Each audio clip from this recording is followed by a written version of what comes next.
नमस्कार, आप सभी का स्वागत है हमारे यूट्यूब चैनल एक कहानी पर।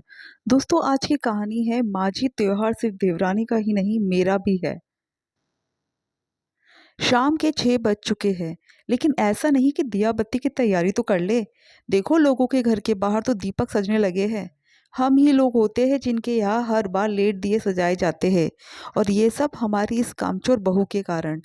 जमुना जी सोफे पर बैठी बैठी जोर से चिल्लाते हुए बोल रही थी। उन्हें चिल्लाता हुआ देखकर उनके पति चमन जी बोल पड़े।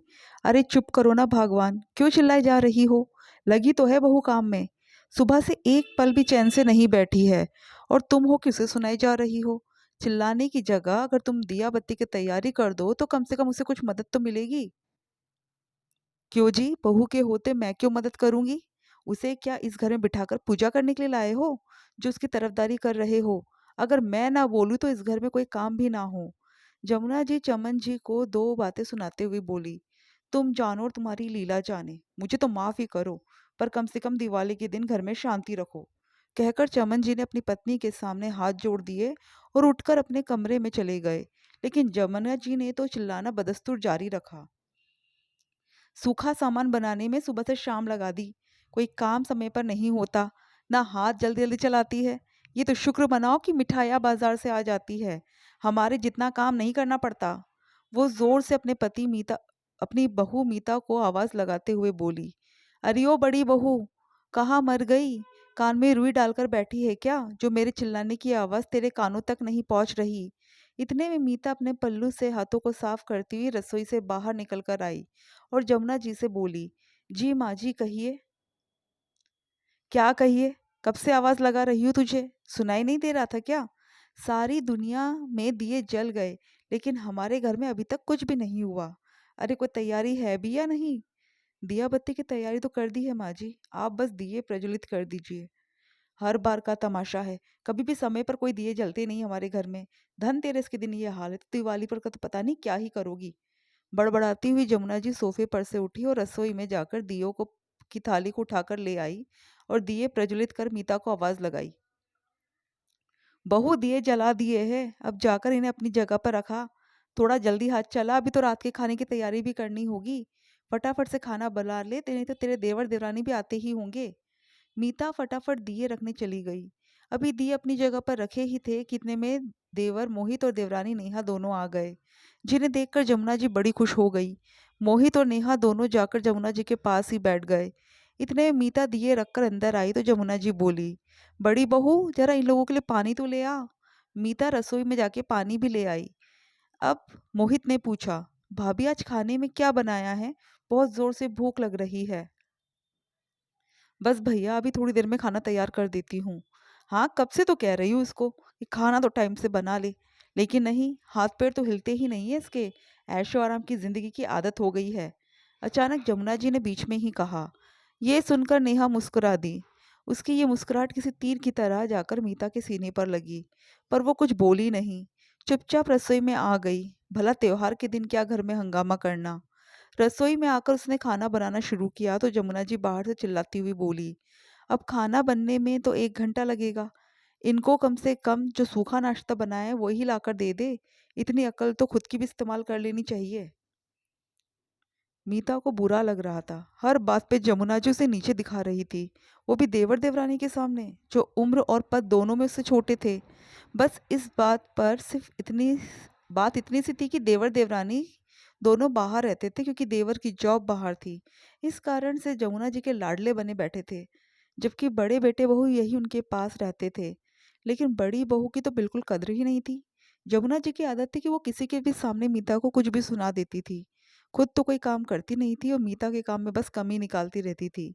आज भी बिल्कुल बैठने का मौका ही नहीं मिला, ना ही दिन में आराम किया था। सुबह घर का काम करने के बाद दोपहर के खाने की तैयारी की और उसके साथ ही सूखा नाश्ता तैयार करना शुरू कर दिया। दिवाली का त्योहार जो नज़दीक था, मेहमानों के लिए सूखा नाश्ता भी तो होना ज़रूरी था। बाजार से केवल मिठाइयाँ आएगी। जमुना जी नाश्ता मंगाने नहीं देती, इसलिए 2 तरह की नमकीन, मठरी, नमक पारे सब कुछ घर पर ही तैयार किए थे। ये तो ससुर जी थे जो उसके 4 साल के बेटे प्रिंस को संभाल रखा था, वरना और ज़्यादा परेशान हो जाती। आज तो पूरे दिन वो अपने दादाजी के साथ ही जगह जगह घूमा था। दिवाली की अधिकतर सारी तैयारी मीता अकेले ही करती थी। नेहा तो धनतेरस के दिन आती थी और दिवाली के दूसरे दिन रवाना हो जाती थी। भाई दूज तो अपने मायके ही बनाती थी। लेकिन इस दौरान सज धज के पूजा पाठ में बैठना, जमुना जी के पास बैठकर बतियाते रहना या मोहित के साथ उसके यार दोस्तों के घर चले जाना, बस उसे तो यही काम था। और जमुना जी उसे कुछ कहती भी नहीं थी। उनका मानना था कि वो 3-4 दिन के लिए तो आती है, उसमें भी उससे क्या काम के लिए बोले। पर मीता का तो काम बढ़ जाता था। पर दिवाली के दिन प्रिंस को बुखार चढ़ गया। अब मीता को वो छोड़ ही नहीं रहा था। जो काम समय पर होना चाहिए था उसमें देरी हो रही थी।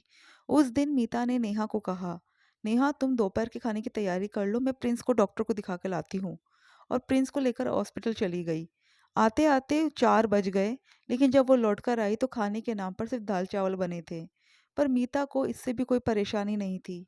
उसने थोड़े से दाल चावल प्रिंस को खिलाए और दवाई देकर उसे सुला दिया और खुद खाना लेकर खा लिया।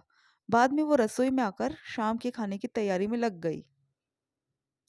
लेकिन शाम के 6 बजने को आए, दिया बत्ती की तैयारी किसी ने नहीं की। उल्टा जमुना जी चिल्ला पड़ी, अरे बड़ी बहू देखो बाहर सबके घर के दीप प्रज्वलित हो गए, दिया बत्ती की कोई तैयारी भी है। उनकी आवाज़ सुनकर मीता बाहर निकल कर आई। देखा तो जमुना जी और नेहा दोनों तैयार होकर आ चुकी थी। मीता ने कहा, माँ जी मैं अभी तैयारी कर देती हूँ। क्या तैयारी कर देती हो? कितना धीरे धीरे काम करती है। आज दिवाली का त्योहार है, बाहर रंगोली तक नहीं बनाई तूने। ऐसे स्वागत करेगी तू माँ लक्ष्मी का? रंगोली? मीता ने एक नज़र नेहा की तरफ देखा, फिर कहा, मुझे लगा कि आप लोगों ने तैयारी कर दी होगी। भला हम क्यों तैयारी करेंगे? ये तेरा काम है, तू मुझसे काम करवाएगी। और अगर छोटी बहू के लिए कह रही है तो वो तो कभी कभार आती है, उसे क्या पता कौन सा सामान कहाँ रखा हुआ है। पर माँ जी प्रिंस की तबीयत खराब थी, कम से कम मदद तो कर ही सकते थे ना। बहू घर तू संभालती है, तुझे पता है कौन सा सामान कहाँ रखा हुआ है। छोटी बहू तो कभी कभार आती है, उससे भला क्या काम करवाना। और ये जबान लड़ाने से अच्छा है काम कर। पता नहीं कब दिया बत्ती की तैयारी करेगी और कब तैयार होगी। त्योहार के दिन भी समय से काम नहीं करती, कामचोर कही की।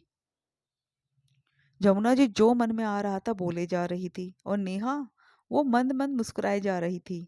पर आज मीता को बर्दाश्त नहीं हुआ तो वो बोली, माँ जी त्योहार सिर्फ देवरानी का तो नहीं था, त्योहार तो मेरा भी था। पर काम सिर्फ मेरा ही क्यों? वो मेरी मदद क्यों नहीं कर सकती? वो भी तो इस घर की बहू है, उसका भी तो वही दर्जा है जो मेरा है। फिर काम की सारी जिम्मेदारी मेरी ही क्यों है? मीता इतना कुछ बोल गई जिसे सुनकर जमुना जी बुरा मान गई और गुस्से में आकर बोली, बड़ी बहू जबान संभाल कर बात कर, क्या त्योहार के दिन लड़ने को तैयार हो रही है?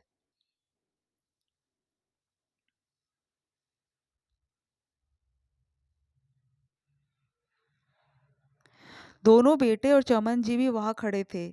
अब चमन जी से बर्दाश्त नहीं हुआ तो वो बोले, आखिर बहू गलत क्या कह रही है?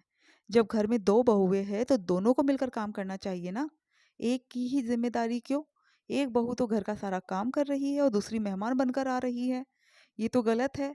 और अगर ऐसा ही चलना है तो मेहमानों को दिवाली पर हमने तो न्योता नहीं दिया कि हमारे घर पर आकर हमारा काम बढ़ाओ। सब अपने अपने घर पर दिवाली मनाओ। चमन जी के बोलते ही जमुना जी गुस्से से उनकी तरफ देखने लगी। वो कुछ बोलने को हुई तो चमन जी ने हाथ दिखाकर उन्हें चुप कर दिया।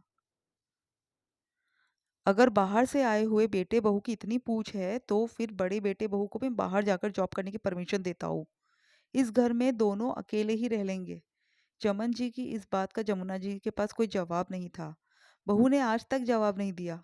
आज प्रिंस की तबीयत खराब है तो तुम सबको उसकी मदद करनी चाहिए थी। दिवाली पर तुम सबको खुश करने की जिम्मेदारी उसके अकेले की नहीं है। चमन जी ने कहा तो उनके दोनों बेटे दिया बत्ती की तैयारी के लिए चल दिए। वही नेहा बाहर रंगोली बनाने के लिए। इधर जमुना जी पूजा की तैयारी के लिए चली गई, वही बड़ी बहू मीता तैयार होने। जबकि नन्हा सा प्रिंस अपने दादाजी के साथ खुश था। दोस्तों आपको कहानी कैसी लगी कमेंट करके ज़रूर बताइएगा और हमारे चैनल को प्लीज़ सब्सक्राइब कीजिएगा।